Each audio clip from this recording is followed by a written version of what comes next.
command, I'm getting an alert. It appears we have insufficient inventory to fulfill an incoming order. Production, what's going on? We're predicting schedule changes due to unplanned weather conditions. Analytics? Forecasts show a storm hitting in 24 hours. Social listening confirms the track, and sensitivity models are predicting asset downtime due to flooding and workforce limitations. Delays in delivery of raw materials could cause capacity loss of up to 26%. Production, what can we do? Running alternative production scenarios now. Our best option is to add capacity at the Northeast plant. An overtime shift would meet demand at positive margin impact. The problem is raw material inventory is too low for additional production. Supply, if we did go into overtime, is there anything you can do to get the raw materials there in time? Scanning inventory positions in storage and in transit. I've got raw materials on their way, but 5 days out. Wait. There's material in a warehouse we could get there in 2 days if we ship by air. We've got clear weather on that route and a 150-knot tailwind, which will save on fuel. We got raw materials in 2 days. We could make the order on time and stay within margin thresholds. Exceptions. Can we make this call to go into overtime and divert materials? Verifying this is within our tolerance to make a decision automatically. Command, we're good to go. No need to escalate to the supply chain planner. Okay, Digital Supply Network. Let's do it.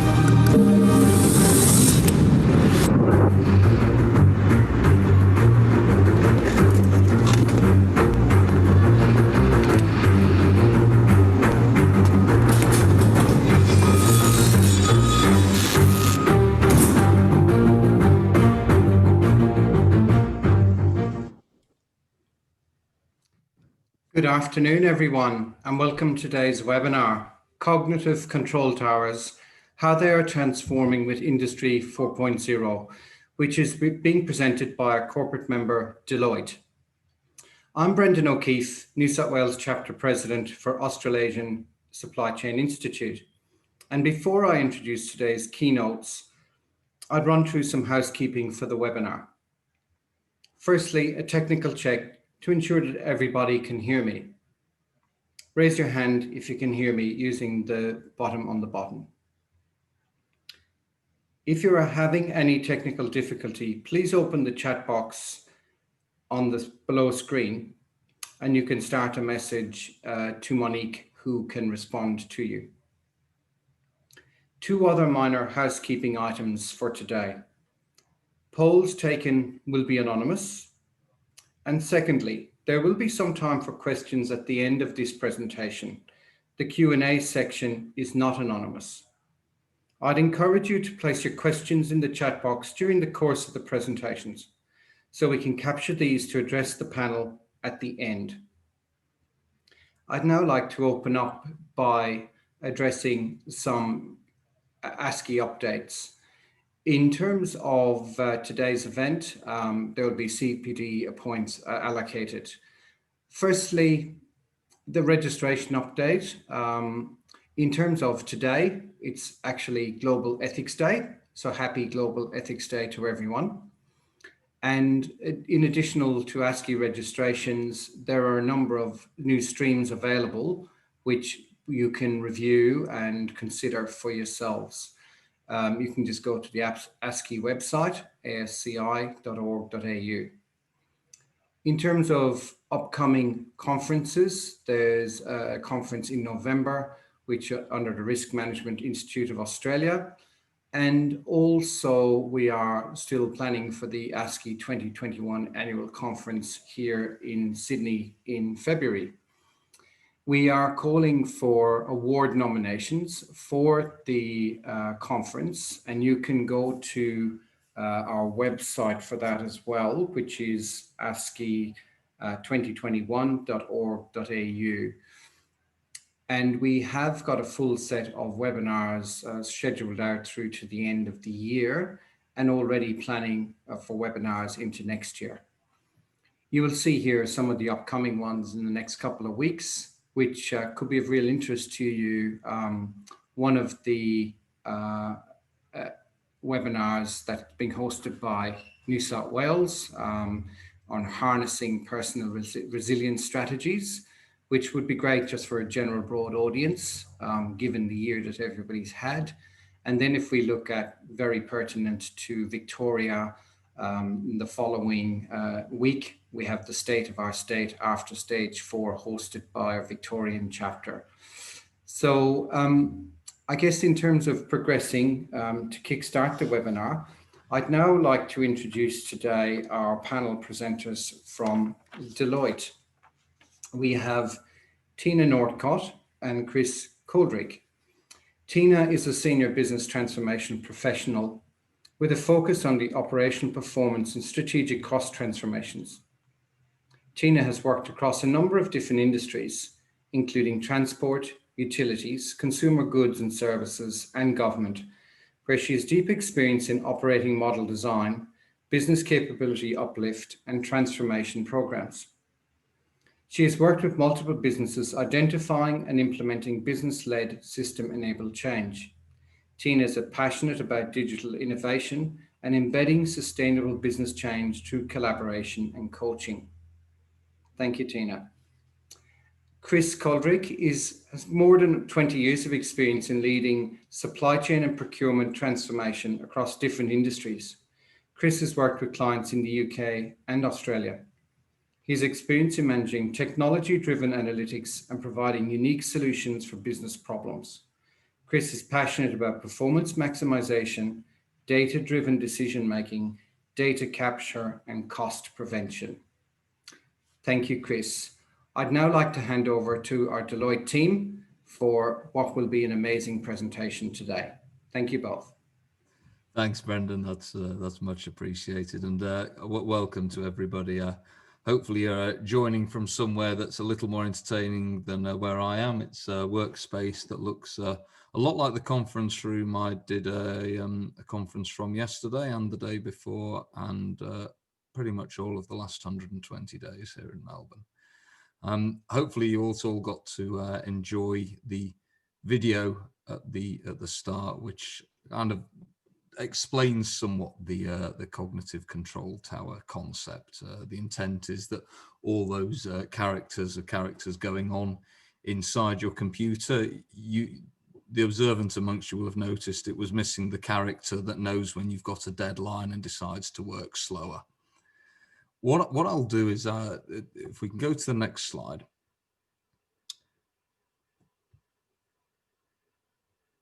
What we're going to do is we're going to talk through 4 topics. I will talk through, I suppose, the vision for what a next generation supply chain network looks like, what a supply chain control tower is, and probably just as interestingly, what it is not, some of the misconceptions around that.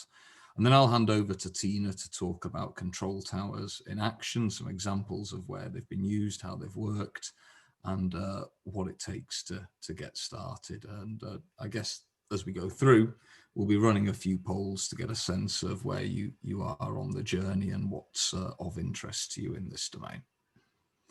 So if we go on to the next slide, on the next slide but one. So the vision. We've got Jim, the supply chain director at a Fortune 500 company, any large company, honestly, and a few bugbears in his life right now. Number one, no shortage of reports, no shortage of data, massive shortage of information. Just whatever is in the reports is never quite what you need. It's never answering the question you actually have. Those reports might have been interesting to answer old questions. They're not interesting to answer the questions he now has. Second of all, the information you do have is just not timely.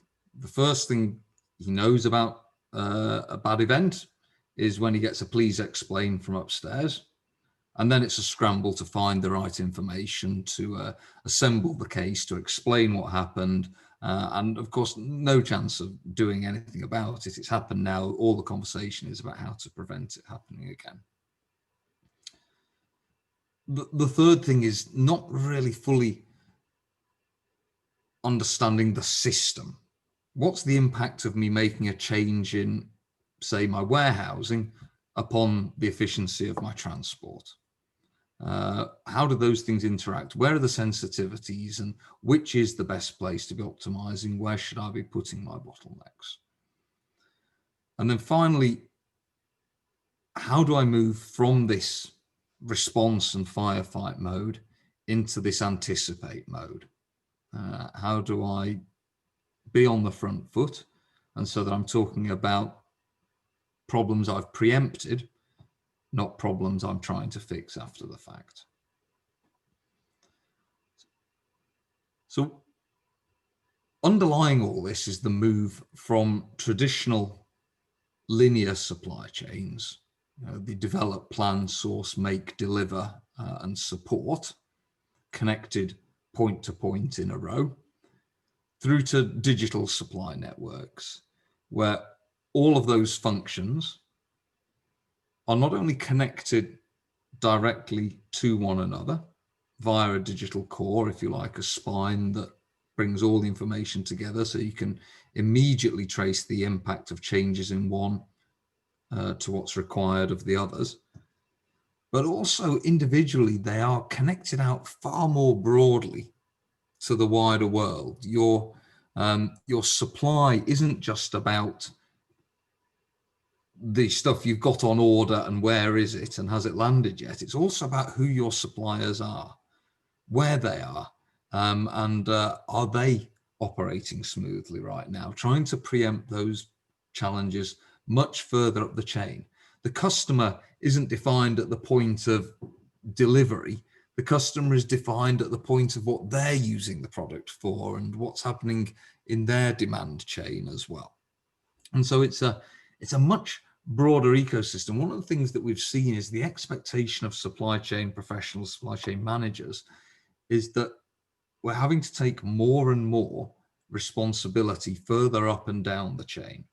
And if not formal responsibility, we're certainly expected to know what is going on. In the COVID world, we've had to answer questions about what's happening to our suppliers and what's happening to our suppliers as much as we have to answer questions about what's going on within our own four walls.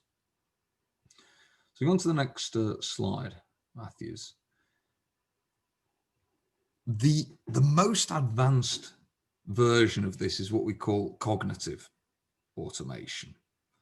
That is not just a system that highlights the exceptions. I want to say system, I mean system in the broadest sense, right? It's not just IT, it's people, it's ways of working, it's everything. Not just identifies the problems, but also at the very least suggests a next best action, but at the very most, and this is what the video was trying to convey, actually takes that next best action and learns, because you train it, as to whether that action is a good one or a bad one, acceptable or unacceptable, and why. And so that universe of decisions that is left to the individual, to the person, is the ones that people have to take, that are so complex, got so many moving parts, and well, probably complexity is the wrong way to put it, actually. Better to say unique, not seen before, strange combinations of circumstances, because a machine can learn complexity. What it can't learn is one-offs. So really five changes here. Continuously gathering the data from all aspects of the supply chain so that you can understand and automate the relations between those data streams. The analysis is not batch driven, it's continuous. It's always looking at what's going on, always having a point of view on where where things are up to, whether they're going to be late, whether they're going to be on time, whether they're in good shape, whether they're in bad shape or not. It is applying decision trees and algorithms that you've defined as you've learned together. Here's the problem, here's the root cause tree for that problem, and at each leg of that root cause tree, here's the action I take as a remediation. The system is engaging, right? Everybody's bought into it, they understand it. It's in a language that you don't need to be a supply chain professional to comprehend. It can make as much sense to the head of marketing or the head of sales as it can to the head of warehousing. And importantly, and this is where it's really sophisticated, is that it will not only work out what to do next, it will actually execute it in the system. if it were a real simple and probably not so dynamic example, changing an inventory parameter, it would automatically make that update with no further intervention. So if we go on to the next slide,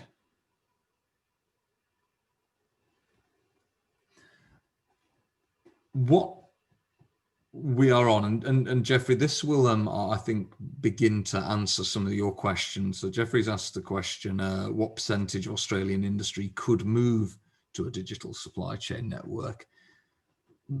Some of the foundations are in place and some of them just aren't. And it really does seem to vary by industry. So the very least mature, you've got descriptive reporting. What has happened? I can't recall the last time I saw a client without some reasonable level of descriptive reporting. In most cases, it's the opposite problem. There is no shortage of descriptive reporting. Most folks have lost track of all the descriptive reports they've got, and quite often have moved past the problems that those descriptive reports were written to address. The next level then is that diagnostic exploration. Okay, so we missed our service level target. Why? Where and why, and which products, which locations, and chasing it back through the chain. Where did it break down? Was it a logistics problem, warehousing problem, manufacturing, all the way back to procurement, or indeed our suppliers? The third level of maturity here is the predictive and machine learning world, where it's not the result of drilling through reports to understand what happened. It's recognizing patterns of behavior that are going to create future problems, recognizing that the lateness in a supplier delivery puts us 5 days away from customer service misses on the outbound, and what are we going to do about that? From being able to predict it, we can then work out what would be a next best course of action and prescribe that course of action, and recommend for someone to review that course of action, which is the fourth level of support, if you like, the cognitive. And then the final level of maturity, as I said earlier, is that those decisions begin to happen without intervention. You're comfy with where the engine is at. So if we move to the next slide, I think we've got a poll question now. So we'll be interested in your views on what you see as some of the barriers, where you're up to right now. And what I'll do is, as you're answering this, I'll give some commentary from my own experience. Again, in answer to your question, Jeff, what I see is that the norms differ somewhat between industries. So there are industries like, for instance, mining, where messaging and consumer goods as well, messaging between companies, EDI or marketplace-based messaging is just, it's there, it's in place in a comprehensive way. A lot of that foundational data is there, but there are big gaps in terms of things like batch control data. There are big gaps in terms of GPS data. And so there are aspects of the underlying data that those industries are well set for, and then there's big holes. What I see is those holes differ industry to industry. So if we think about some of the more high value consumer goods, batch control is excellent, and maybe GPS tracking and things like that are excellent, but often the interaction with suppliers and customers, for whatever reason, is not so automated. And so I can't see an industry right now that's systematically set up for it, but as an individual company, there's definitely some folks going well. If we look at the results here, the independent technologies operating in silos that are difficult to integrate, and the missing data being the biggest ones. That's just fascinating. I think the independent technologies is something we really ought to be able to move beyond. And it's worth digging into what those obstacles are, because, you know, integration is an area of technology that's come a long way, and our ability to extract data from all but the most esoteric of systems is really light years away from where it was certainly 5 years ago, and probably even 2 or 3 years ago. If we go on to the next slide, so if we talk about what a control tower is and what it isn't. A control tower is not a TMS, right? So the transport operations is typically one of the big gaps. You know something has been dispatched, you know it's been received, you no idea what happened in between, and you measure the quality and accuracy of your freight invoices by their thickness and their weight. That data is a common missing foundation. It's not synonymous with a control tower. The other thing that's not synonymous with a control tower, if we continue with the build, is that it needs to be a physical room with lots of screens, which is good, because if you're in Melbourne, you probably won't be able to get to your physical room with lots of screens. So although it's a helpful analogy to think of it as a physical room with lots of screens, in reality, it doesn't manifest like that itself, at all. And what it also isn't, although these can be helpful and interesting, is a collection of good-looking and very advanced Tableau dashboards, because the nature of what you're looking for doesn't lend itself to generating static views of the world, and the nature of what would need to go into those dashboards will be changing day to day, week to week, as your problems and your key challenges evolved. So we go on to the next slide. What it is the ability to continuously track the signals of the business issues from the symptom to the root cause. And we're quite specific in some of those words. So continuously means that it is fed by data in real time. And this is where the integration can become a problem, because legacy systems on legacy architecture, legacy infrastructure, can be difficult to get data out without crashing the system itself. The signals, really focusing on the exceptions, but the exceptions in all of the transactions. You're not pre-qualifying where you're expecting to find exceptions. You're going to look everywhere and find the exceptions in the entire universe. Looking for use cases that are tailored around root cause diagnosis. So those drill downs and those root cause trees are built into it. The extent of that and speed of that conclusion can only really be driven by analytics. And it's the advanced analytics that are really powering the whole control tower. So we go on to the next slide. If we think about the maturity curve and the route to getting there, stage one is having visibility of events, is knowing that they've happened. Where is my stuff? Has it been delivered? Has it not? That's the foundational data. You can't escape without that. Stage two is then applying that data to create functional excellence. Once I know that, how do I at least hold up my end of the party? Beginning to be able to do what-if analysis on trade-offs you can make within your function. The third stage of maturity is looking at those kind of insights and those interactions across the functional silos, so that you can begin to work out all the levers that you can pull to achieve a particular outcome KPI. If it's a particular delivery of a particular size to a particular place, what can I do in transport, warehousing, and manufacturing in order to achieve that? And then stage four is this really embedded in the business as I say, human interaction only at the highest of the high end, where you've got really unique situations, high value situations that merit a person looking into them. If we go to the next slide. Okay, so we've got a poll first. And we're interested, I suppose, at this stage, where would you say you are right now?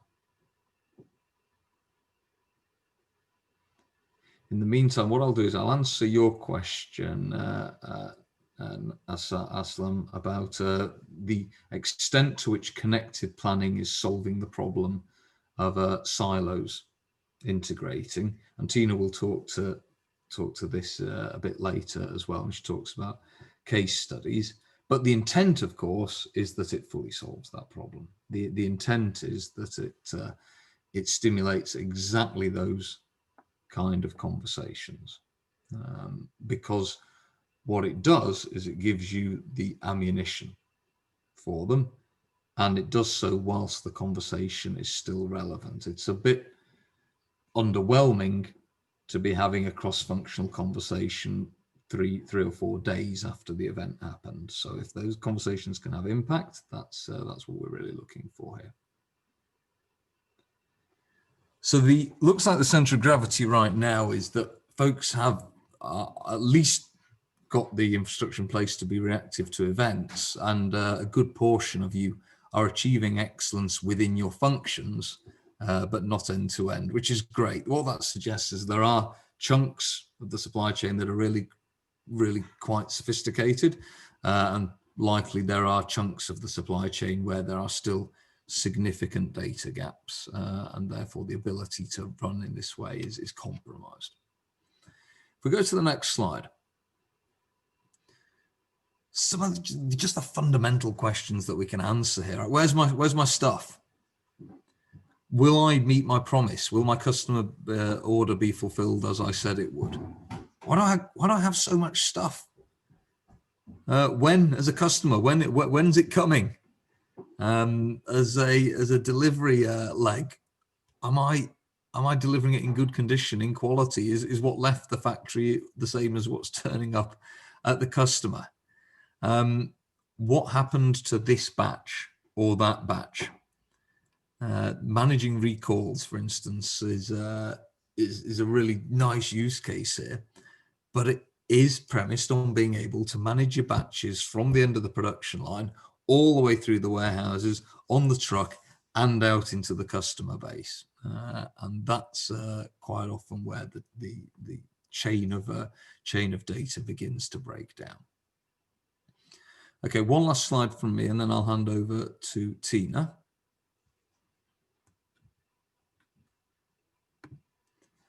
So if we talk about the kind of value that organizations can get here, and for those of you who've been around long enough, this will look very similar to the first round when we were 10, 15 years ago, demand, supply, and network planning solutions were being implemented. This is really the next bite at all those cherries. So the 2 to 5 percentage points uplift in customer service levels associated with somewhere between 18 to 20% stock reduction, which strikes me as a very small range. I suspect for some of you, you're pretty good on stock outs and you wouldn't be getting that much, but there'll be others in other parts of your portfolio where it'll be a significant reduction.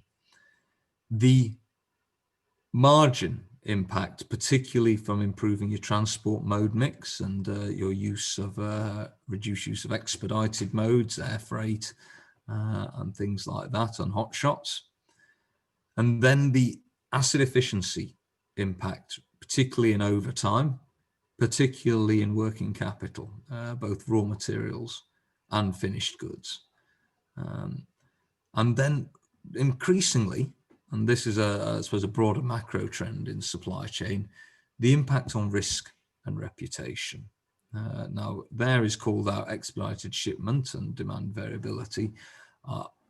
For my money, the more powerful lever here in risk and reputation is meeting your customer promise, and is dealing with the suppliers who you know have integrity and are going to help you with that.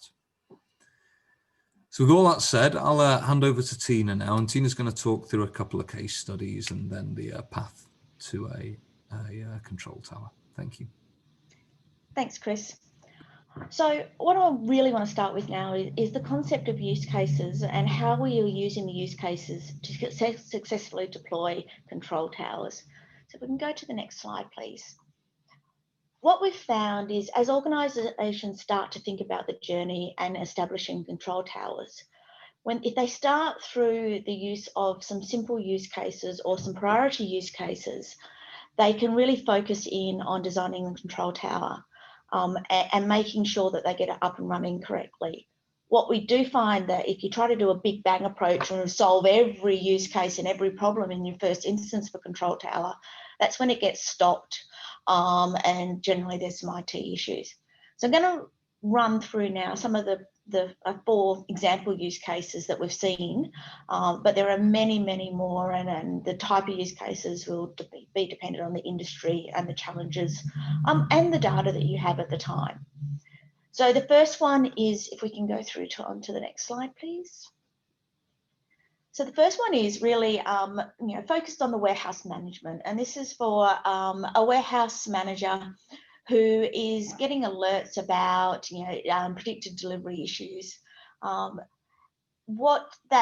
use case here is that it's continually analysing sales orders that are coming through in real time through multiple systems, through the order management system. It could be online, it could be through a data entry through a sales team, and it's identifying issues and coming up with different options to resolve those issues.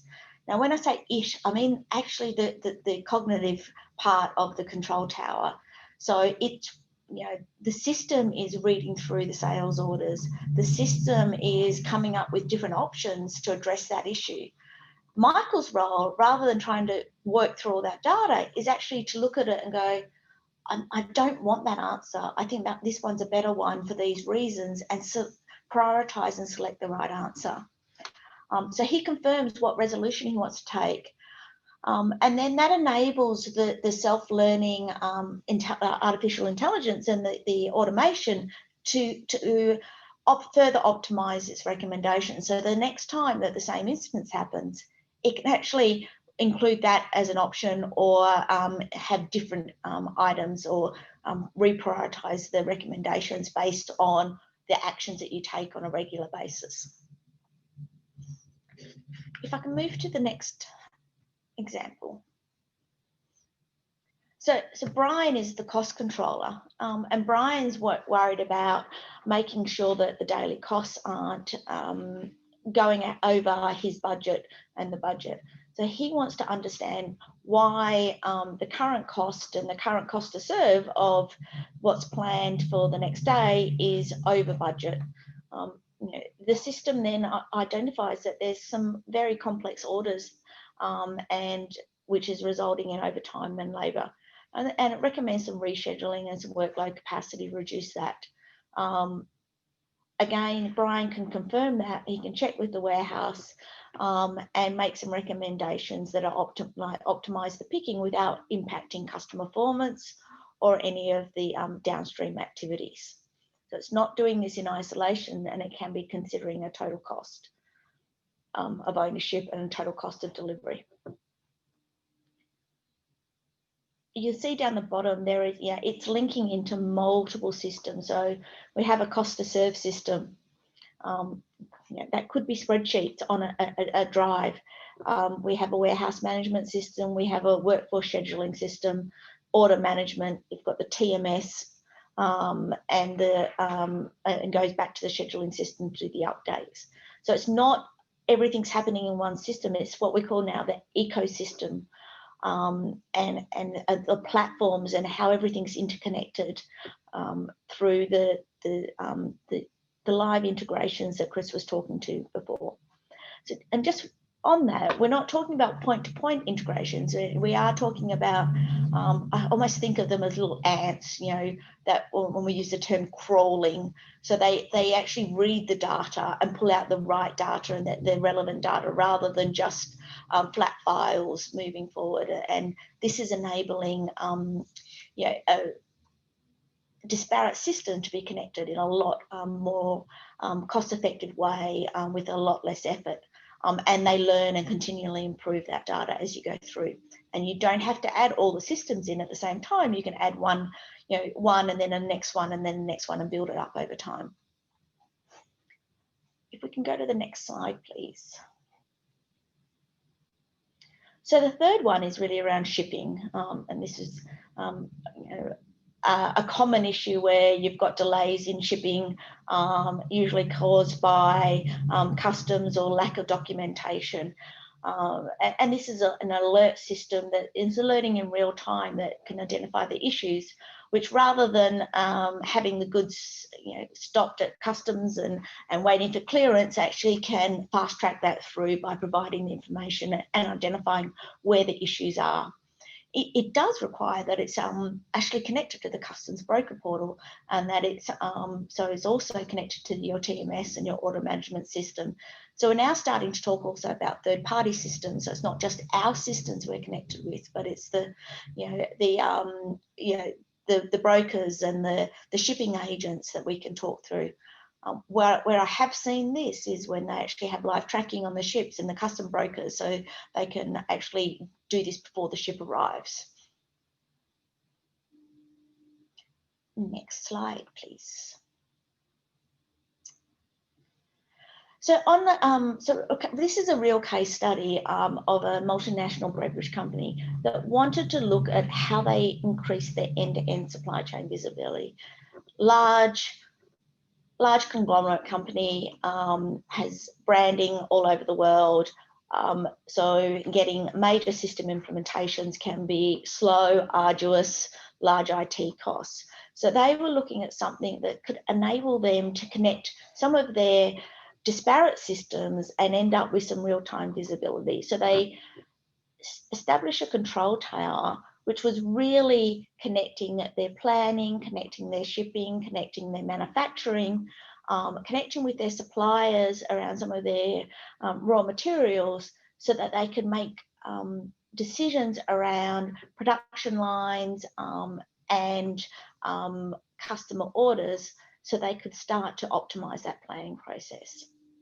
They use some cognitive skills to anticipate short-term and future issues and recommend some of the mitigation plans. And those mitigation plans included things like reprioritizing production runs based on the available raw materials, as well as based on the sales orders and the profitability of those sales orders. So we started to think about what the total profitability was of making those real-time planning changes.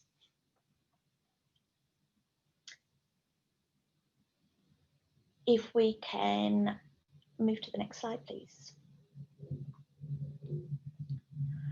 The next case study, and this was probably one of the first real control towers that I've seen. As Chris mentioned, the control tower concept has been around for 15 to 20 years. And I think, you know, when control towers first started, they were tableau dashboards with a number of screens in a room, and everybody thought that was a control tower. What was seen as the cognitive technologies have evolved is these more real-time control towers and ability to have a larger impact. So this life science company is a company that provides material, goods and services, or goods to shopping markets and chemists.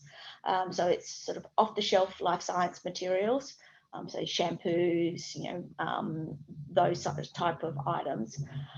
And they were having an issue where they could not integrate data from multiple sources and visualize the impact of potential stock out. So they had multiple ERP solutions, they had multiple warehouse management solutions, they had multiple sources of materials and TMSs.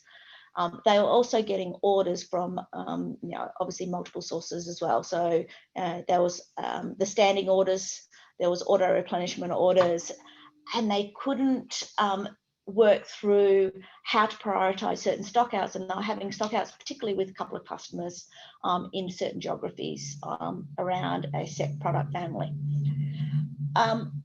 As they implemented this, they started first with the stock calculator, looking at what stock they should be storing in each location, and then started looking at how they the global transit planner. So that was starting to look at the capital inventory and how that was worked through, and then they thought they worked through into the delivery analyzer. So they built up these use stories as they went through. They didn't start with all three. They started first with the stock, then went to the transit, and then went to the delivery analyzer and started working through how they could solve some of these use cases around improved shipment, reduced back orders. The overall impact was a 10 to 15% lead time reduction, inventory reduction, and they also increased their reliability from 80% to 90%. So, the order of magnitude from a dollar perspective was fairly significant for them. You can move to the next slide, please. So how do companies go about getting started? So I think one of the first things to really think through is that it's not your traditional supply chain skill sets that you need to think through here.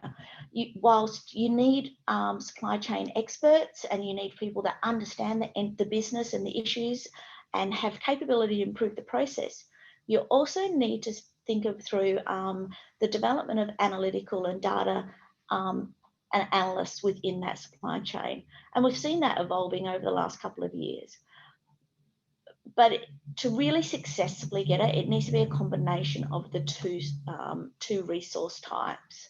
Where we've seen this fail is when we have supply chain experts try to become data scientists and develop those skills without acquiring some of the additional skill sets that they need, or vice versa, companies going out and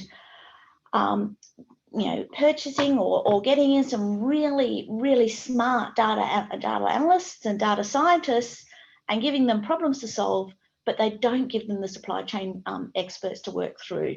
So they're really not having an understanding of what the data is telling them and are able to interpret and teach the systems how to interpret the data in a way that many supply chain SMEs have learned over the last 10, 15, 20 years of using the data and reading the data.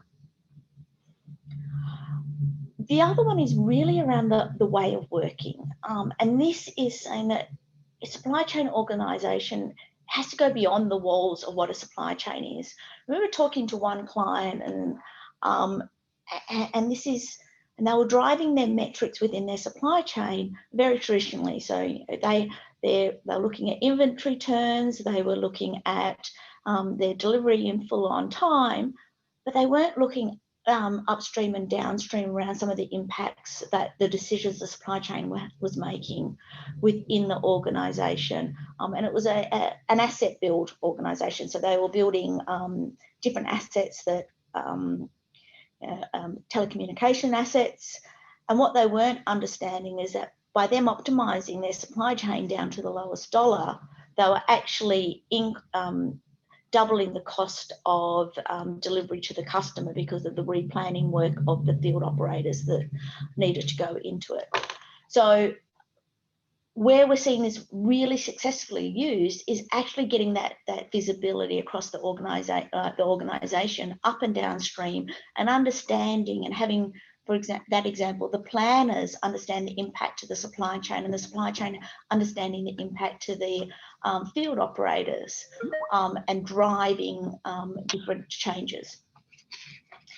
And the last one is that it's insights and support-driven platform. So I talked previously about an ecosystem. So it's not one single system. It's but one of the core things that we need to develop, and we're seeing, is a decision-making platform. You know, it's solutions that enable the cognitive rules to be developed and learnt as they go through. Can we go to the next slide, please? So making it sustainable and value focused. So we have a concept of user experience design. So this is actually doing interviews with the end users of this current systems and the reports, and understanding, you know, what their challenges are and how they need and what information they need to have. It's understanding what the organisational change is. So, you know, I talked a little bit before about the different talent pools and the different skill sets that are needed and the evolution of those skill sets. So it's not the supply chain experts aren't required, it's how to supplement them with people that can help them leverage through that data. It's about understanding the existing processes and updating them to optimise them, and having a continuous improvement methodology that allows you to get the benefits of the control tower and the cognitive automation. And it's about the technology and rolling out the different technologies in a phased approach. I can just go to the next slide, please. Okay. So how do we get started? We get started by having a vision about where we want to go and understanding where the user's biggest pain points are and where the highest impact for the business case is.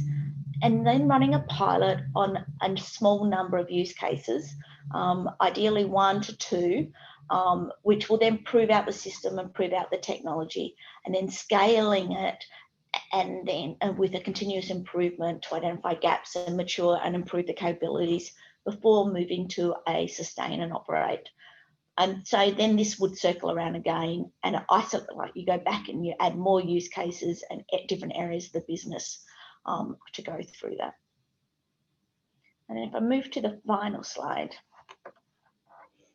So how quickly have we seen organisations start with this? We're seeing them do assessments on use cases and developing and looking at different data and requirements in 1 to 2 weeks, getting a proof of value and a pilot up in 4 to 6 weeks, and scaling then over the next 12 months when they go into a sustain and operate. So it can be rapid if you scale the pilot in the right way. Trying to do too much and trying to do too many use cases is what slows the implementation time down and actually stops most control tower implementations, because they then fail because none of the benefits are realised in a timely manner. If we can go to I think that might be the last slide. Yes, it is. There's another poll question. So, the poll question is really about the likelihood of your organisation setting up a control tower and end-to-end visibility. Is it something that you're really thinking about doing now? Is it a pocket that is being driven by a proof of concept? Is there one part of your supply chain or your supply network that you think is going to hit this earlier? Really keen to hear some of the comments around this one. And would like to open up to questions, and so please, I don't think there's any questions there yet, but please log your questions in the Q&A area so that we can, Chris and I can interactively answer those questions as we go through. Thank you, Tina and Chris. That's been amazing, the amount of detail and information presented in a very easy to learn manner. First question that comes to mind for me, and both of you, please, if you're happy to answer. How has COVID accelerated or changed the acceptance of these use cases, and maybe also has it also changed businesses' view of control towers as critical to the future of their supply chain? I'll start with a response to that, and Chris, then hand over to you. I think it depends on the industry and how that's changed.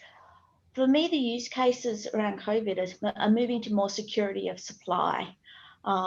And how do they look for alternative use cases to source alternative products? Or so if I think about a utilities provider, with the combination of the bushfires and then with the COVID, how do they source replacement materials within that? And so those use cases are moving more to that. So it's less about reducing cost, but more about security of supply and making sure that they can keep infrastructure networks up and running. I think that's a good observation, Tina. What I would say, Brendan, is for at least 2 of my clients, a control tower in some shape or form is an unintended consequence of what they're doing right now to address the current challenges. So in one case, as Tina alluded to, looking at security of supply. So if you map out that entire system that contributes towards security of supply, engender that in a set of indicators and root cause reports, you're a long way towards a control tower that centers at least on that issue. It's cross-functional because lots of functions have a role to play in security of supply, but it's it's a subset, and it's a real handy proof of concept. Got another one who is really heavily focused on inventory right now, and the same thing, mapping out that entire system, the system that generates inventory, which is a combination of production, purchasing, logistics, and planning, and engendering that in a series of indicators and root cause reports has really. So whether folks know it or not, the seeds are being sown, and what we've got, if you like, are saplings of control towers in some cases. I think. One of the things that has struck me is a lot of chat around COVID, and isn't it an exciting time? How much supply chain change there must be. And what gets lost in this is that for a supply chain, some of it is just an exaggerated version of business as usual. Because, 2 months before, it was bushfires that we were having to, work our way around. And every year in the north, it's hurricanes, cyclones, the extreme weather events cutting off nodes in your supply chain. So it's not that this is perhaps not as novel for us, my personal view at least, perhaps not as novel for us in supply chain as it is for other functions elsewhere in the business. Yeah, thank you. I have another question here, and it did cross my mind when you were going through the details of the presentation. Would cost be an impediment to small, medium business enterprises in implementing this type of solution? There's probably a couple of answers to that one. We are seeing the costs decrease because many of the solutions are software as a service. So it's not a case of buying loads of applications and installing them. But we're also seeing that the payback period of these are fairly significant, especially for small to medium businesses, because they can get a lot more information and start making some decisions that will minimize, with the minimal assets that they do have. We are also seeing some of the big players connect with the small to medium players. So as they develop their own control towers, they're connecting in, and the small to medium players are starting to get, particularly from a supplier point of view, some of the additional benefits of that, because they get more information from who they're supplying to. And what I would ask is how small is small? Because there is definitely there is a minimum cost to these things, and for the small end, it would be too cost prohibitive, but that hopefully corresponds to a also lack of complexity in the business, that the root causes are obvious. I appreciate that's not always the case. There's another question here that may dovetail into what you just mentioned, Tina. Have you seen any used cases where suppliers are integrated into the control tower? Well, you're muted, Tina. don't know how I muted myself then. We have seen a couple, particularly the 2 use cases I spoke about. They have integrated across with their suppliers, and the first one, the beverage provider. And then we're also seeing more integration with customers, particularly as online or that direct to consumer delivery is increasing, and orders are coming through so many channels now. We're seeing a lot more integration upstream there. Interesting. Another question from David Hogg. Can you tell us about control tower technology? Are there many separate technologies involved, or a single branded solution provided by an individual provider? Yeah. So I'll hand to you in a minute.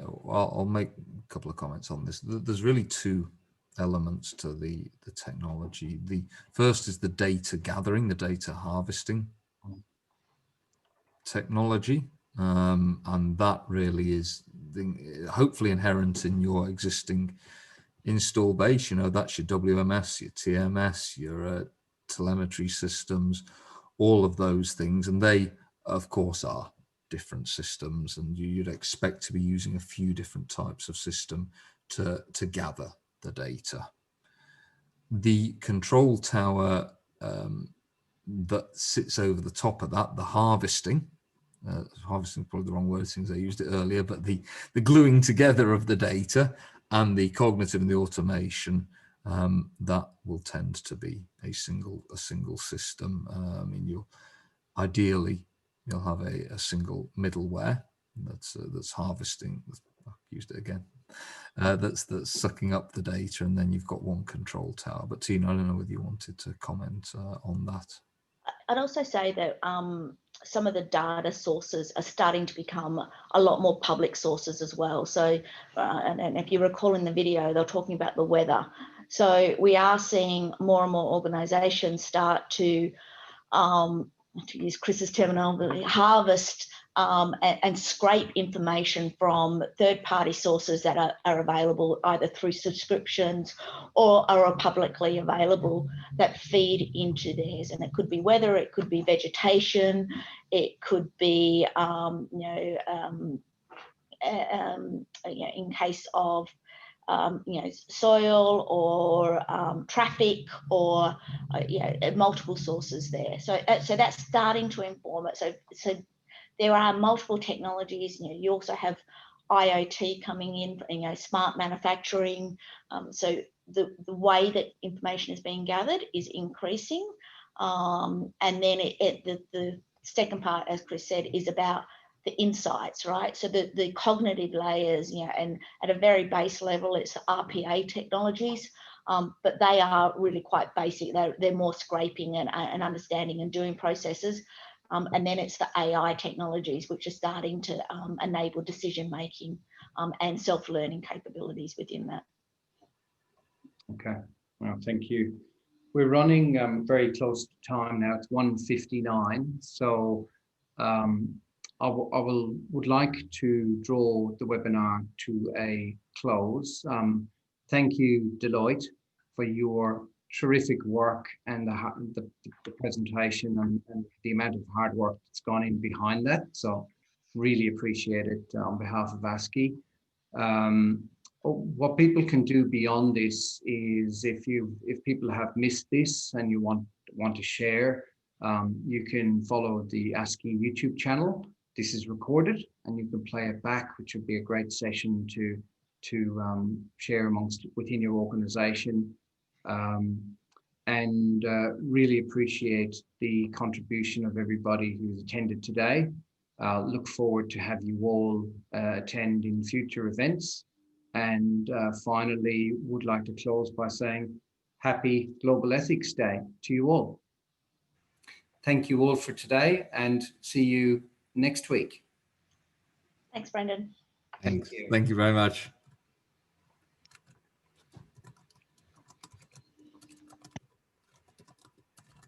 And for those of you who would like to stick around, there is a live session for Q&A on registration. I'll now stop the recording.